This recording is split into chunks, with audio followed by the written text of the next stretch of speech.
தமிழகத்தில் நடைபெறவுள்ள சட்டப்பேரவை தேர்தலை ஒட்டி மாநிலத்தின் பல்வேறு பகுதிகளிலும் பறக்கும் படையினர் ஆய்வு மேற்கொண்டனர். இதுகுறித்த ஒரு செய்தி தொகுப்பு. தமிழக சட்டப்பேரவைக்கான பொது தேர்தல் அடுத்த மாதம் 23ஆம் தேதி அன்று நடைபெற உள்ளது. இந்திய தேர்தல் ஆணையத்தின் இந்த அறிவிப்பினை அடுத்து தேர்தல் நடத்தை விதிமுறைகள் நடைமுறைக்கு வந்துள்ளன. இதனை அடுத்து பல்வேறு மாவட்டங்களிலும் தேர்தல் பறக்கும் படையினர் சோதனையில் ஈடுபட்டு வருகின்றனர். அதன் ஒரு பகுதியாக சிவகங்கை மாவட்டம் மானாமதுரை அருகே தேர்தல் பறக்கும் படையினர் நடத்திய வாகன சோதனையில் ரூபாய் 1,53,000 பணம் பறிமுதல் செய்யப்பட்டது.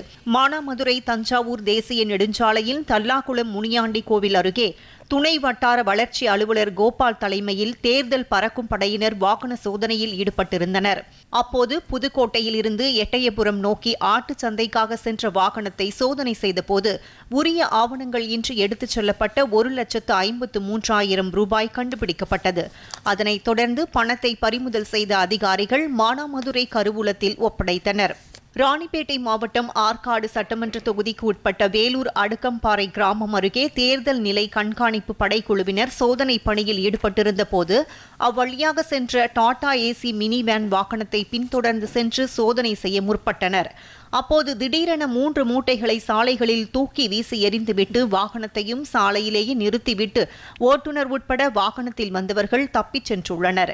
இதனைத் தொடர்ந்து தேர்தல் நிலை கண்காணிப்பு படைக்குழுவினர் 78,000 ரூபாய் மதிப்பிலான சேலைகள், வேஷ்டிகள், சட்டைகள் போன்றவற்றை பறிமுதல் செய்து ஆற்காடு வட்டாட்சியர் அலுவலகத்தில் கொண்டு சென்று ஒப்படைத்தனர்.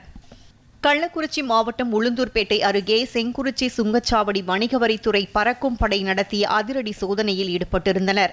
அப்போது மினி டெம்போ மூலம் உரிய ஆவணங்களின்றி எடுத்து வரப்பட்ட 3 லட்சம் மதிப்பிலான 15 பாக்ஸ் 2,417 டி-ஷர்ட்டுகள் வாகனத்தில் இருப்பதை கண்டறிந்தனர். அவற்றை பறிமுதல் செய்த பறக்கும் படையினர் உளுந்தூர்பேட்டை வட்டாட்சியர் அலுவலகத்தில் தேர்தல் நடத்தும் அலுவலர் செந்தில்குமார், தேர்தல் உதவி அலுவலர் பாலசுப்ரமணியன் அதிகாரிகளிடம் ஒப்படைத்தனர்.